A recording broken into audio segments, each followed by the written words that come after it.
Whenever I start a talk on change management, whether it be a full-day workshop or even a 30-minute talk, I always ask the following question. Do people resist change? And invariably, the entire audience puts up their hand. They don't just put up their hand, they throw their hand up in the air as if to say, of course they do. And that seems to be the general consensus. People resist change. Fair enough. I mean, I have to agree. Everywhere I go, 37 countries around the world, people say the same thing. But then I ask the following series of questions. And all I want people to do is take note of their answers, make a tick mark every time they answer in the affirmative. And I ask a series of questions that goes like this. How many of you are married? By choice, not a shotgun marriage. How many of you have children? Again, by choice, not an accident, but a conscious decision to bring someone into the world, to clothe them and feed them and shelter them and love them for 25, 35, 45 years, whatever it is. And everybody, of course, is nodding their heads. How many of them have moved from one country to another, have moved from one job to another, from one company to another, from one city to another? How many of them looked at their resume one day and decided they needed some more certifications at the end of their name? And they went out to a university course or sat an exam or got a certification of some type. How many of them can speak a second language, play a musical instrument? They follow some extreme sport. They can roller skate. They can hang glide. And I just list off this long series of rather difficult changes that people bring about in their life voluntarily. And at the end, then I go through this little Twilight Zone episode where I say, look, pretend I'm your manager, pretend I make an announcement that henceforth in this organization there will be no more change. And for the next 3 months, that's exactly what happens. Every day is a repetition of yesterday.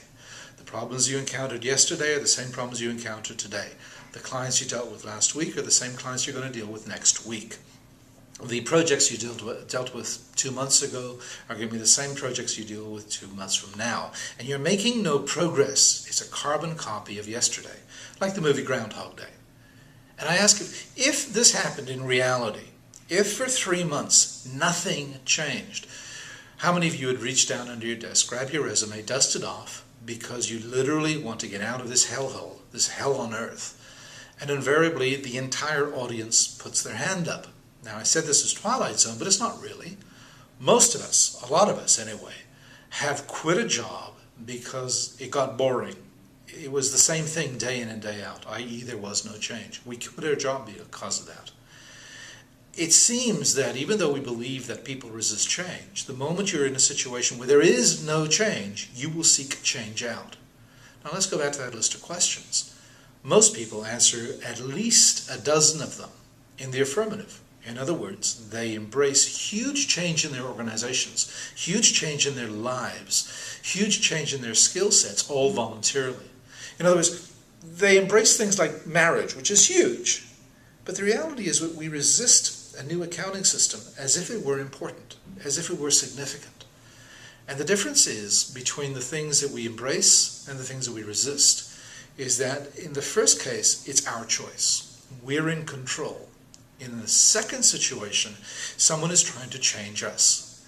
If you want to understand change neatly, properly, succinctly, you can boil it down to the following catchphrase.